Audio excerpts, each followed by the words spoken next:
বিসমিল্লাহির রহমানির রহিম। আসসালামু আলাইকুম সম্মানিত ভিউয়ার্স, আশা করি সকলেই ভালো আছেন। তো ইউসুফ বিডি চ্যানেলের সকল ভিউয়ার্স এবং দর্শকদের প্রতি আমি জানাই আমার আন্তরিক শুভেচ্ছা এবং ভালোবাসা। সেই সাথে আমার চ্যানেল যারা সাবস্ক্রাইব করেছেন তাদের প্রতি রইল আমার ভালোবাসা। আর এখনো যারা আমার চ্যানেলটাকে সাবস্ক্রাইব করেনি অবশ্যই চ্যানেলটাকে সাবস্ক্রাইব করে রাখবেন, অবশ্যই আপনার কাজে আসবে ইনশাল্লাহ। তো প্রিয় দর্শক, আজকে আলোচনা করব একটা ব্যাটারি কেন নষ্ট হয় আর ব্যাটারিটা ব্যবহার করার নিয়মটা আমরা, যদিও আমি প্রত্যেকটা প্রায় ভিডিওতে আমি বলে দিয়েছি, তারপরেও আমি আজকের ভিডিওতে আপনাদের সাথে আলোচনা করব যে একটা ব্যাটারিটা নষ্ট হয় কেন আর কি উপায়ে ব্যাটারিটা ব্যবহার করলে ব্যাটারিটা নষ্ট হবে না এবং দীর্ঘদিন আমরা অর্থাৎ বছরের পর বছর চালাতে পারবো, এই বিষয়টা নিয়ে আজকে আলোচনা করব। তো আলোচনার শুরুতে একটা কথা না বললেই না, অনেক ভাই ব্যাটারি নিয়ে আমাকে ফোন করেন, ভাই ব্যাটারি এটা এরকম হইতেছে এরকম হইতেছে কি করব। এক্ষেত্রে আমি পরামর্শ দিয়ে থাকি বিভিন্নভাবে, যে এইভাবে ব্যবহার করেন। তো এই ব্যাটারিটা আমার কাছে আসছে, কাস্টমার জেদের বসে আমার কাছে এই ব্যাটারিটা রিটার্ন করছে। কাস্টমার বলছে যে ভাই ব্যাটারিটা নষ্ট, আপনি আমাকে ড্যাম ব্যাটারি দিয়েছেন। তো আমি বললাম ভাই আপনি ব্যাটারিটা কতদিন আগে নিয়েছেন? উনি বলেছে যে 2 মাস আগে আমি নিয়েছি। তো আমি বললাম ভাই 2 মাস আগে নিয়েছেন, নষ্ট হলে ওটা 15 দিন কিংবা 10 দিনের মধ্যে আপনি ধরতে পারতেন যদি সমস্যা থাকতো, আর তারপরে আর সমস্যা হওয়ার কথা না। কারণ পাউডার ব্যাটারি একবার রানিংয়ে উঠলে আর নষ্ট হয় না বা নষ্ট হওয়ার সম্ভাবনা থাকে না। আর নষ্ট হওয়ার একমাত্র কারণ হচ্ছে ব্যাটারিটা ফেলে রাখা। তো এই ব্যাটারিটা যদি আপনি 2-3 মাস ফেলে রাখেন, ব্যবহার না করেন, তাহলে এই ব্যাটারিটা নষ্ট হবে। তাছাড়া এটা নষ্ট হওয়ার সম্ভাবনাটা খুবই কম, কারণ এটা কোনো ইলেকট্রিক যন্ত্রপাতি না যে এর ভিতরে বিভিন্ন ট্রানজিস্টর, মসফেট বা ক্যাপাসিটার বিভিন্ন পার্টসপাতি আছে, নষ্ট হয়ে যাবে। এই ধরনের কোনো জিনিস না যে হঠাৎ করে নষ্ট হয়ে যাবে, এরকম কোনো সম্ভাবনা নেই। এটা আমি এই বিষয়টা অনেক ভিডিওতে আপনাদেরকে জানিয়েছি। তো দর্শক, আমি ওনাকে বারবার বলেছি যে ব্যাটারিটা নষ্ট না, আপনি একটু ভালোভাবে চেক করে দেখেন, তাহলে হয়তো বা সমাধান পাবেন, একটা ভালো চার্জার দিয়ে চার্জ দিয়ে। তো উনি আমার কত কথা শোনেননি, উনি আমাকে বলছে যে ব্যাটারিটা নষ্ট, আমি ইলেকট্রিশিয়ান দিয়ে দেখাইছি, ব্যাটারিটা আপনি আমাকে চেঞ্জ করে দিতেই হবে। তো 2 মাস পার হয়ে গিয়েছে, তারপরে আমি ব্যাটারিটা নিয়ে আসছি, যে উনি যেহেতু বারবার আমাকে বলতেছে যে ব্যাটারিটা ভালো না। আর আরেকটা কথা, আমার সকল ভিউয়ার্স এবং সকল সাবস্ক্রাইবার সকলের উদ্দেশ্যে বলি, এবং আমার যারা কাস্টমার রয়েছেন সকল ভাইদের উদ্দেশ্যে আমি একটা কথাই আজকে বলবো, ভাই যদি কোনো প্রোডাক্ট আমাদের হাতে নষ্ট দেখতে পাই আমরা, আমাদের কাছে আমরা তো ইনশাল্লাহ প্রতিটা মাল চেক করে ছাড়ি বাহিরে, যেহেতু একটা মাল বাহিরে গেলে যদি ইনকেস খারাপ যায়, একটা কথা হঠাকারে যায়নি এক পর্যন্ত, যদি খারাপ চলেই যায় তাহলে ওই মালটা রিটার্ন আসলে কিন্তু আমারও কষ্ট। আমার প্রতিদিন পার্সেল বুকিং হয়, ওখান থেকে যদি একটা পার্সেল রিটার্ন নিয়ে এসে আবার দোকানে নিয়ে আবার প্যাক করে আবার ওই নামে আবার বুকিং দেওয়া অনেক কিন্তু সময়ের ব্যাপার হয়ে যায়। তো এই জন্য আমরা চাইবো না যে আপনার কাছে একটা খারাপ প্রোডাক্ট যাক। ভাই খারাপ প্রোডাক্ট যদি আমার দোকানে বের হয়, প্রোডাক্ট চলে যাবে কোম্পানির কাছে, কোম্পানি কি করবে তার ব্যক্তিগত ব্যাপার। কোম্পানি খারাপ জিনিস কি করবে তার ব্যক্তিগত ব্যাপার, কারণ কোম্পানি কোটিপতি, ওনারা দের কাছে একটা দুইটা ব্যাটারি ব্যাপার না। আর একটা ব্যাটারি আপনাকে খারাপ দিয়ে আমার লাভ কি? আমি কোম্পানিতে দিব, কোম্পানি চেঞ্জ করে দিবে। কোম্পানির 10 টাকা লস হলো না 20 টাকা লস হলো, এটা আমার দেখার বিষয় না। আমার দেখার বিষয় হচ্ছে আমার কাস্টমার ভালো সার্ভিস পাইলে আমি খুশি, আপনি খুশি, এটা হচ্ছে বিষয়। কোম্পানির তো কিছু যায় আসে না একটা দুইটা ব্যাটারিতে। আর একটা ব্যাটারি যদি আপনার কাছে নষ্ট যায়, আপনার একটা দীর্ঘ নিঃশ্বাস আমার ক্ষতির জন্য যথেষ্ট। এইটুকু শুধু বললাম। তো সেজন্য আমি আপনাকে একটা খারাপ জিনিস কেন দিব, এটা হচ্ছে আমার কথা। খারাপ জিনিস আছে কোম্পানিতে দিব। তো দর্শক বন্ধুরা, এখন যে বিষয়টা নিয়ে আলোচনা করতেছি, এই ব্যাটারিটা নষ্ট বলে ঘোষণা করে একজন টেকনিশিয়ান ভাই নাকি বলছে যে নষ্ট ব্যাটারিটা, আমাকে বাধ্যগতভাবে রিটার্ন দেওয়া হয়েছে। তারপরে আমি নিয়েছি, যে যেহেতু আপনি বলতেছেন নষ্ট চলতেছে না, এদিকে আবার 2 মাস পারও হয়ে গেছে, তারপরে আমি নিলাম যে ঠিক আছে, আপনি খুব জোরাজুরি করতেছেন যে ভাই মালটা একটু পরিবর্তন করে দেন। তো নিয়ে এসে আমি মিটারে মাপ দিলাম, মাপ দিয়ে দেখলাম ব্যাটারিটা 12 মাপই রয়েছে। তারপরে এই ব্যাটারিটা উনি 1 মাস 2 মাস চালায়নি, তারপরেও ব্যাটারি। তো প্রিয় দর্শক, দেখেন এই ব্যাটারিটা নিয়ে আসার পরে আমি কাস্টমারকে ভিডিও কল দিয়েও দেখাইছি, তারপরেও আপনাদেরকে একটু যদি আমি দেখাই, দেখেন ফুল 12 মাপ রয়েছে ব্যাটারিটা। যদিও ব্যাটারিটাতে চার্জ খুব কম রয়েছে, কারণ আমি বাসায় নিয়েছি কুরিয়া থেকে সরাসরি, যেহেতু কুরিয়াতে আমি মাল বুক করে রাত হয়ে যায়, আমি এই ব্যাটারিটা সরাসরি ওখান থেকে বাসায় নিয়েছি। বাসায় নিয়ে কাস্টমারকে ভিডিও কল দিয়ে দুইটা তিনটা ফ্যান আমি চালায় দেখাইছি, আপনাদেরকে যদি একটু দেখাই স্ক্রিনের সাইডে। তো দর্শক দেখেন এখানে তিনটা ফ্যান ঘুরতেছে, তিনটা ফ্যান আমি নিজে চালায়া আমি কাস্টমারকে দেখাইছি ভিডিও কল দিয়ে যে ভাই আপনি যে ব্যাটারিটা নষ্ট বলে রিটার্ন দিলেন, এই রিটার্ন দেওয়াতে কিন্তু আপনার কষ্ট হয়েছে, আপনার কিন্তু সময় খরচ হয়েছে। তো এটা কিন্তু নষ্ট না। দেখেন আপনি বলছেন ড্যামেজ ব্যাটারি, কোনো কিছুই হয় না, চার্জ নেয় না, ব্যবহার করা যায় না, কিছুই যায় না, মানে অন্যরকম একটা বক্তব্য। তো যাই হোক, উনি হয়তো বা বোঝেন না নিছেন, কিন্তু একজন টেকনিশিয়ানের ভাইয়ের কথা বলছে যে ভাই একজন টেকনিশিয়ান দিয়ে দেখাইছি, উনিও বলছে যে এটা ড্যামেজ। তো তারপরে আমি ওনাকে ভিডিও কল দিয়ে দেখাইছি, আপনাদেরকে স্ক্রিন সাইটে দেখাইলাম। তো দর্শক এখন একটু আপনাদেরকে আমি নিজে ব্যাটারিটা আবারও আপনাদেরকে একটু পরীক্ষা করে দেখাই।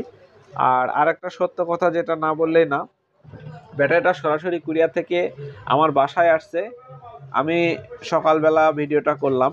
তো এখন বিশ্বাস করানোর মতো সাধ্য হয়তো বা আমার নেই, তারপরেও আমি আপনাদেরকে বলতেছি সরাসরি কুরিয়ার থেকে বাসায় নিয়ে আসছি। ব্যাটারিটা নিয়ে এসে বাসায় নিয়ে এসে আমি কাস্টমারকে ভিডিও কল দিয়ে ওই অবস্থায় ওই রাতেই আমি তাকে তিনটা ফ্যান চালায়া দেখাইছি। এখন আপনাদেরকে একটু ফ্যান চালায়া দেখাবো। এটা হচ্ছে আমি কাস্টমারকেও বলছি যে এই তিনটার মধ্যে দুইটা টেবিল ফ্যান আমি ফুল রাত চালাবো। তো দুইটা টেবিল ফ্যান আমি ফুল রাত চালাইছি, সকালবেলা উঠে ফজরের নামাজের সময় বন্ধ করছি।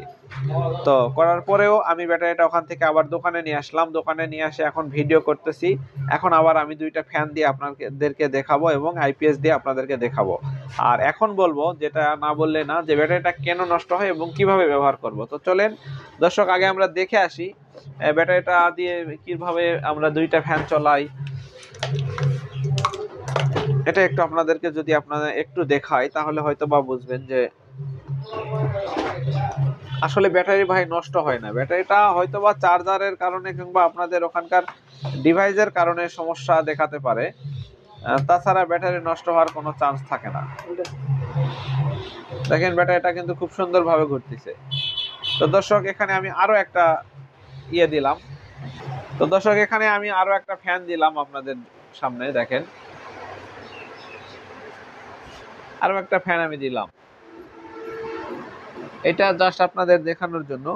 তো দুইটা ফ্যান কিন্তু একদম সে হাই স্পিডে ঘুরতেছে, মানে স্পিডের কোনো কমতি নেই, ফুল স্পিডে কিন্তু দুইটা ফ্যান চলতেছে। আপনাদেরকে যদি একটু ভালোভাবে দেখাই, দেখেন দুইটা ফ্যান কিন্তু ফুল স্পিডে চলতেছে এই ব্যাটারিটাতে। তো এখন তারপরেও যদি কেউ বলে যে আমার ব্যাটারিটা নষ্ট, চেঞ্জ করে দেন, তখন আমাকে হয়রানি করা ছাড়া আর কিছু না। তো আমি আপনাদের দোষ দিচ্ছি না, কারণ আপনারা অনেকেই ব্যাটারি সম্পর্কে হয়তো বা ভালো বোঝেন না। তখন একটু আপনারা করবেন কি, কোনো একজন ভালো দক্ষ টেকনিশিয়ান ভাইকে দিয়ে ব্যাটারিটা চেক করাবেন, অথবা ডিসি ফ্যান লাইট দিয়ে একটা ডিসি এক ব্যাটারি চার্জার দিয়ে একটু চেক করবেন, তাহলে আপনারা সঠিক তথ্যটা পেয়ে যাবেন। তো দর্শক এখন এটা আপনাদেরকে দেখালাম। তো এখন আপনাদেরকে এটা আমি একটু আইপিএস দিয়ে দেখাই, মাপটাও দেখাইছি, মাপ কিন্তু ইনশাল্লাহ 12 পেয়েছি আমরা, মাপে কিন্তু কোনো কমতি নেই, মাপটা আমরা 12 পেয়েছি। চার্জ না থাকা অবস্থায়, মানে খুব কম চার্জ আছে, উনি তো বলছে আমি চার্জই দিতে পারিনি এবং আমি এটা চালাইতেও পারিনি। তো এখন আমরা আইপিএস এ একটু দিয়ে আমরা দেখাবো যে আসলে আইপিএস এটা লোড নিতে পারে কিনা, তাহলে বুঝবো যে হ্যাঁ ব্যাটারিটা আসলে ভালো না নষ্ট। তো উনি এখন যেহেতু আমাকে কষ্ট করে পাঠাইছেনি, এখন কি করার, ভালোবাসার খাতিরে আমি তাকে চেঞ্জ করে দেব, যদিও ভালো আছে তারপরেও চেঞ্জ করে দিব। আর বিশেষ করে একটা কথা না বললে না, ব্যাটারির ব্যবহার বিধি সম্পর্কে আপনাদেরকে একটু বলি আইপিএসটা রেডি করার সময়ের ফাঁকে। তো দর্শক একটা ব্যাটারি কিভাবে ভালো থাকবে, আপনি ব্যাটারিটা প্রথম দিন নেবেন, ব্যাটারিটা বাসায় নেওয়ার পরে চার্জ দিবেন।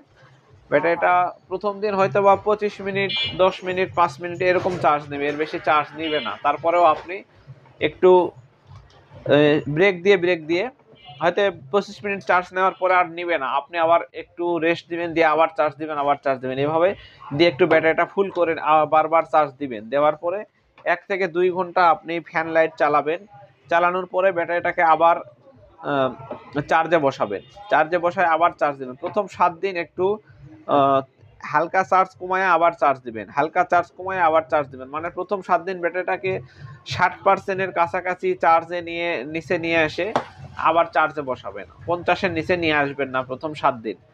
আর পরবর্তীতে আপনারা কখনোই ব্যাটারিটা 20%-এর নিচে চার্জটা নিয়ে আসবেন না। তো 20% কিভাবে বুঝবেন? একটা ব্যাটারি যদি অ্যানালগে থাকে, অ্যানালগ মিটার বা ডিভাইসে থাকে, তখন আপনারা দেখবেন যখন ফ্যান লাইটের আলো চলতেছে অনেক কমে গেছে, অথবা ফ্যানের পাখাটা খুব স্লো ঘুরতেছে, তখন ওখানে আবার চার্জ দিতে হবে।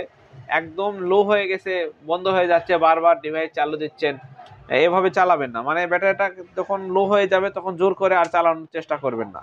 এটা হচ্ছে সবচাইতে ভালো একটা বুদ্ধি। তো আমি ইনভার্টারটাতে একটু লাইন দেই, দেখি আসলে ব্যাটারিটা কতটা খারাপ। আমি কিন্তু চার্জে বসাইনি ব্যাটারিটা, আপনাদেরকে আমি বারবার বলতেছি। আমি লাল কালোটা দেখে অবশ্যই লাগাবো। তো দর্শক, এখন এটা আমি ইনভার্টারটা একটু চালু দিব। তো অন করে দিলাম। এখন যদি আমরা এখানে একটু লাইটটা দিই, তো ইনশাল্লাহ লাইটটাও জ্বলতেছে খুব সুন্দরভাবে। তাহলে উনি কি চেক করলেন, আমার মাথায় এটা আসলো না। আমি কিন্তু আবারও ওই কাস্টমারটাকে ভিডিও কল দিব, দিয়ে আপনাদের ওনাকে আমি দেখাবো। তো দেখেন, আপনাদেরকে আমি বিশ্বাস করাতে পারতেছি না যে ব্যাটারিটা আমি কিন্তু ভুল করেও আমি চার্জে বসাইনি ভাই। আমি কুরিয়ার থেকে বাসায় নিয়েছি, বাসায় থেকে ওই যে দুইটা ফ্যান দেখালাম, ওই দুইটা ছোট ফ্যান আমি সারা রাত চালাইছি। চালানোর পরে সকালবেলা নিয়ে এসে একটা 200 ওয়াটের বাল্ব আমি জ্বালালাম। তো সবচেয়ে বড় কথা হচ্ছে ভাই বিশ্বাস। মানুষকে বিশ্বাস করতে হয়, কারণ সব মানুষ সমান না। এখন আমি আপনাদেরকে বললাম যে আমি চার্জে দেইনি, আমি সরাসরি নিয়ে আসছি। আর কাস্টমারটা আমাকে বারবার বলতেছিল, ভাই ব্যাটারিটা ভালো না, আপনি একটু চেঞ্জ করে দেন। তো ওনার জন্য আমি ভাবলাম যে একটা ভাই ব্যাটারি নিয়ে গেছেন, চালাইতে পারতেছেন না, চেঞ্জ করে দেব, সমস্যা নাই। তো এই জন্য আমি ব্যাটারিটা ওনাকে বলছি আমার নামে বুকিং করে দেন। তো তখন আমি বুকিংটা নিয়েছি, সমস্যা নেই। আমি কাস্টমার যখন কষ্ট করে দিয়েছেন, আমি দেখছি মালটা ভালো আছে, ওনাকে ভিডিও কলে রাতে দেখাইছি, এখন আবারও দেখাবো। তো আপনারা যারা ব্যাটারি এভাবে দেখেন, চেক করবেন বারবার, একটা জিনিস কষ্ট করে এতদূর নিয়ে আসার দরকার নাই। আমি তো বলছি চেঞ্জ করে দিব এবং দিও। এর আগেও একটা এরকম হয়েছে, ব্যাটারিটা বলছে খারাপ, কোনো কাজ করে না। তো ওই ব্যাটারিটা আমার কাছে রিটার্ন দিয়েছে। এটা দিয়ে দ্বিতীয় নাম্বার ব্যাটারি রিটার্ন আসা চায়না কিং এর মধ্যে। তো এর আগেরটা হয়েছিল কি, আগের ব্যাটারিটা হয়েছে চার্জ ব্যবহার করতে করতে করতে একদম লো করে ফেলছে, পরে আর চার্জ উঠাইতে পারেনি। ওটা যদি এক ব্যাটারির একটা ভালো চার্জার দিয়ে চার্জ দিত, তাহলে চার্জটা উঠাইতে পারতো, কিন্তু উনি চেষ্টা করেননি হয়তোবা, এই মেশিন দিয়ে আর চার্জ তুলতে পারেনি, একবার চার্জ শেষ করে ফেলাইছে। তো ওই জন্য ব্যাটারিটা আমার কাছে নিয়ে আসছে। আমি দেখি এই অবস্থা, মাপটা ঠিক ছিল। পরে আমি চার্জ ফুল করছি, উঠছে, কিন্তু তাকেও আমি পরিবর্তন করে দিয়েছি। আর এনার যেটা, এটাও 110% ব্যাটারিটা ভালো আছে, তারপরেও আমি এটা ওনাকে চেঞ্জ করে দিব। কারণ হচ্ছে উনি আশা করে আমার কাছে পাঠাইছেন যে ইউসুফ ভাই চেঞ্জ করে দিবে। তো যাই হোক, সবাই ভালো থাকবেন, সুস্থ থাকবেন, এবং সবাই আমাদের মুসলমানদের জন্য দোয়া করবেন। আমরা মুসলমান, আরেক মুসলমান ভাইদের জন্য দোয়া করব, কারণ আজকে আমাদের মুসলমান ভাইরা বিভিন্ন দেশে নির্যাতিত হচ্ছেন, বিভিন্ন কষ্টের মধ্যে আছেন। আমরা সবাই তাদের জন্য দোয়া করব, এটাই আমাদের কাম্য। সবাই ভালো থাকবেন, সুস্থ থাকবেন। ধন্যবাদ সবাইকে। আজকের ভিডিওটা এই পর্যন্তই।